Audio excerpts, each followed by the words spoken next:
Capcom deserves more glaze. More people should be slobbering them on God. They've showcased an ability to create tense horror atmosphere in their games, as well as action set pieces with Resident Evil 9. They got me into fighting games for a little bit with Street Fighter 6. I peaked in Iron as Mano. I know I'm pretty incredible. I don't even remember how to pronounce her name, if I'm being honest. I peaked in Iron as Mano.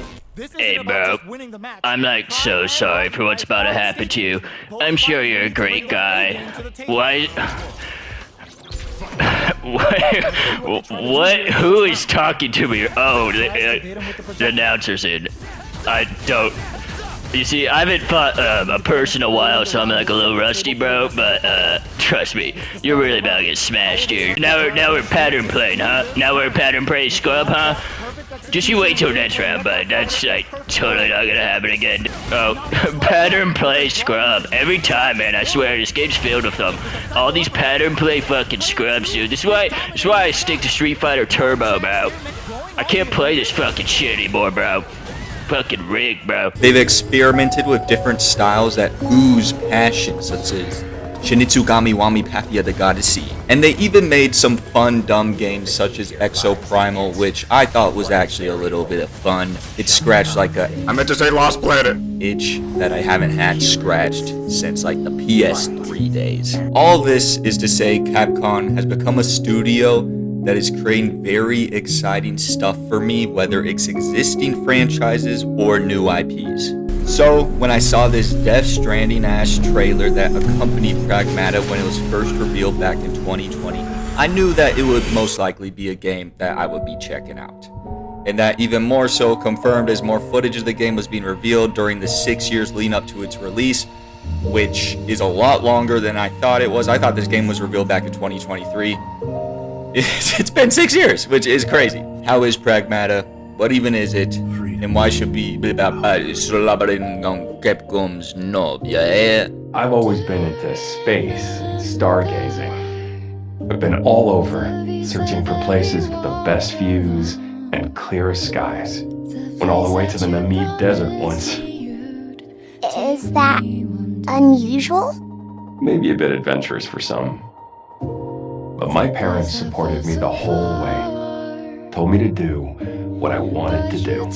So I did. And you learn it's not enough to hear or read about a thing. Sometimes you gotta live it. As far as spoilers go, I'll hold off from showing levels outside the first two sectors, and I'll only show the first boss.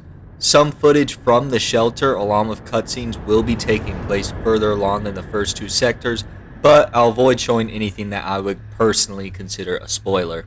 Pragmata also has a true ending that you can work towards after beating the game once that offers enhanced versions of these bosses, as well as, obviously, a secret ending and all that. The secret ending itself only gave me about another hour of content, and I don't think it is like the craziest cutscene, some game-changing stuff, but I appreciate them adding it. Pragmata takes place on the moon, where everything you see is getting 3D printed. And cheaply so, because it's more important to get something made than to get something made properly. Seems crazy they're printing something that big. You're right. Limb products tend to be on the delicate side. But it's just cheaper to rebuild something than to improve its quality. Wait, you saying this place could just collapse at any second? Come on, man. You know better than that. They wouldn't skimp on safety standards. Hugh loses his team and quickly stumbles about Diana, also known as IMDI-03367, a state-of-the-art pragmata created here at the Cradle. I possess basic knowledge. Okay, that's enough. She is an AI module who boasts, on one hand, extreme technical prowess, while also being completely unaware of many human emotions and feelings or even just activities. I'll give pictures of the themes and vibes without leaning into any story beats specifically. But honestly, Pragmata is an experience that I don't imagine gets ruined through story beats spoiled. The relationship between Diana and Hugh will stick with you, but some of the beats lack the same punch as their dynamic. I found the conversations between Hugh and Diana to be a driving force. Yes, I was intrigued with wanting to figure out what happened and where every living person went off to when you arrive on the moon, but my motivation for much of the story comes down to being interested in Hugh teaching Diana about what it is to be human, and also him forming a very quick bond with this AI module. Whoa! You assaulted me! Not hurt, are you? Honestly, I really wanted to hate this damn dirty AI. And it's also an AI of a child. It's like two things that can be very easily hateable when it comes to media. Annoying kids, AI. This could have gone very bad. Yet, Capcom got me to care about the stupid 3D printed thing that pretends to be a child. An example I can give is this scene. If you ever see me do one of these, a lean in to hide my face, it definitely doesn't mean that it's about to bring me to tears and I'm ducking showing any emotion on camera. I'm easy to make cry. I would watch Lestat slam Louise throughout their home in New Orleans and be bawling my eyes out while doing cardio. I watch Christian talking about his kid watching him shit his pants and I'm crying. But the fact Pragmata got that type of emotion out of me shows a connection I was genuinely forming with these two characters. The world building by Capcom here also enhances the characters. And a perfect example of this literal world building is the shelter. I love home bases in games, especially ones that feel lived in with characters, and Pragmata has that going for it. Diana turns this place into her domain, and as you progress through the game, it feels more like her room and less like the area you go to upgrade your gear. She'll decorate the shelter with her shitty drawings. You should have like a steady hand or something. You're a robot. This is embarrassing. When you step in, she'll be sliding on a skateboard or shooting a water gun. She'll play hide and seek with you.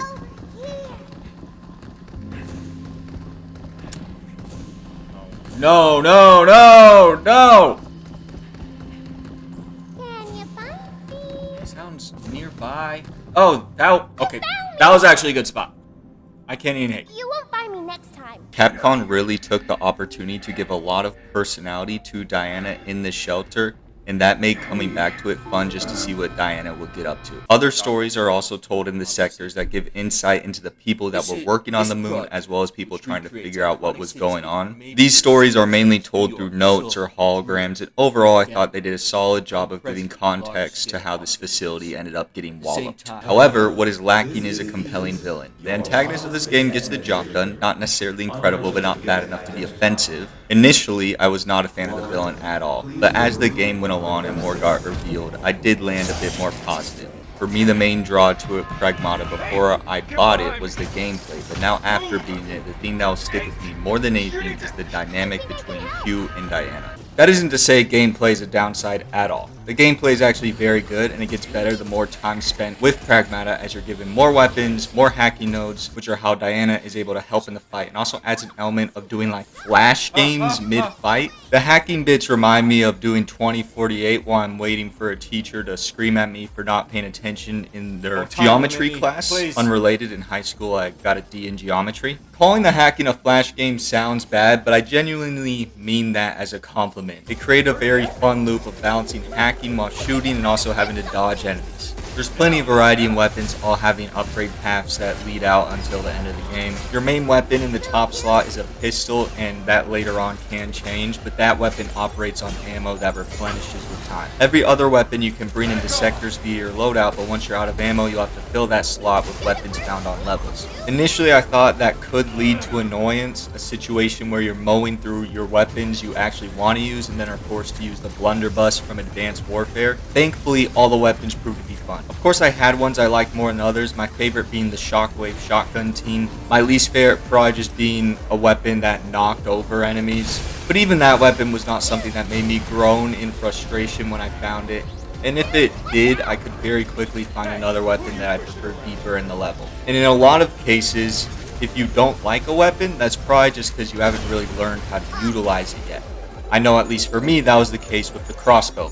I hated this weapon. I thought it was weak, dumb, and a weapon for bums. Then when I entered the training grounds and did a level that forced me to use it, I realized this shit's actually pretty good. In Pragmata, every weapon can serve a purpose, as some of the weapons I initially thought were cheeks ended up being the most devastating.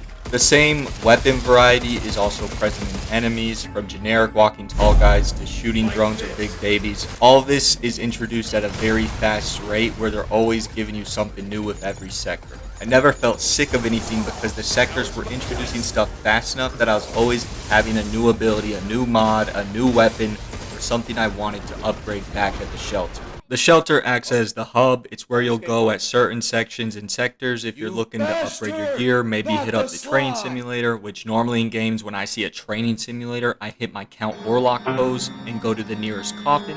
But these simulators were actually pretty fun. The shelter also offers bingo. B5 as in, boy, this B thing is really starting to tick me off. This is used to unlock a variety of stuff, most importantly for me, outfits. You'll often be bouncing from the shelter to levels you've previously explored to go back and find items using your scanner, which makes everything pretty easy to find as long as you bought the upgrades to do so or have the abilities to get those sections of the map. These sectors are pretty expansive, with the first one taking me about an hour and a half and the others take me about 2 to 3 hours to run through, and that's without counting going back and exploring all the things I missed along the way. When it comes to backtracking in most games, I'll just pull up a YouTube video to find the thing I'm looking for because I can't be bothered to fondle walls in search of a file that I want to read. If you feel the same way, then I can say that for the most part that isn't even necessary because scanning will reveal everything easily, besides mini cabins, which were the only thing I had to search up locations for. And even then, I found all but about 3 while just exploring the sectors myself. So all in all, as a game, I think Pragmata is very fun. Gunplay is good and offers plenty of variety. I think it is lacking some challenge that I wish could have came from a higher difficulty upon starting the game. Now yes, they do offer a higher difficulty called Lunatic Mode, but that is not available until after beating the game. A middle ground between standard and lunatic feels missing because I only really recall dying once, and lots of the challenges only really came from training simulators. But just because the game isn't hard doesn't mean it can't be fun, and the amount of weapons and hacking nodes along with enemy variety kept Pragmata always offering something fresh from the first location to the very last.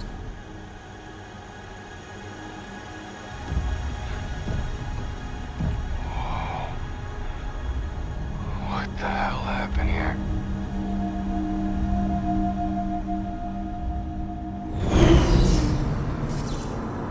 Now, as far as bugs, I can probably count on one hand all the bugs I encountered. I'm not, Gordon Ramsay critiquing food for bugs. I'm more like Neko Amalana, a long-necked freak who has 12 years critiquing cuisine, so I got some XP, but it's pretty low. That being said, I did encounter an issue where I couldn't read a log. I couldn't figure out why, but usually that happens when there are enemies around. And there were a few I left behind, but nowhere close enough to where it should have been, yet it was inhibiting me from reading some good lore. Another issue I had, it isn't bug related, but it slowed down the replaying of levels. When I go through levels, sometimes I'm hitting with doors being locked, me having to clear areas to progress, which is fine the first time, but when I'm replaying a level just to find a collectible, it becomes like a very minor noise. But the fact that this is the stuff I'm mentioning in the bug section of this shows how polished Pragmata is as a game. This, you are not buying some unpolished mess here. It is very well made. Now, similar to Resident Evil, I think the big hurdle for most people is that they're going to look at the runtime and ask, how can I justify to my starving child that she's going to eat replicated Cheerios because I want to spend $60 on a game that lasts about 10 hours if you're rushing and 16 hours if you were, like me, dragging. And I will tell you, let your child starve.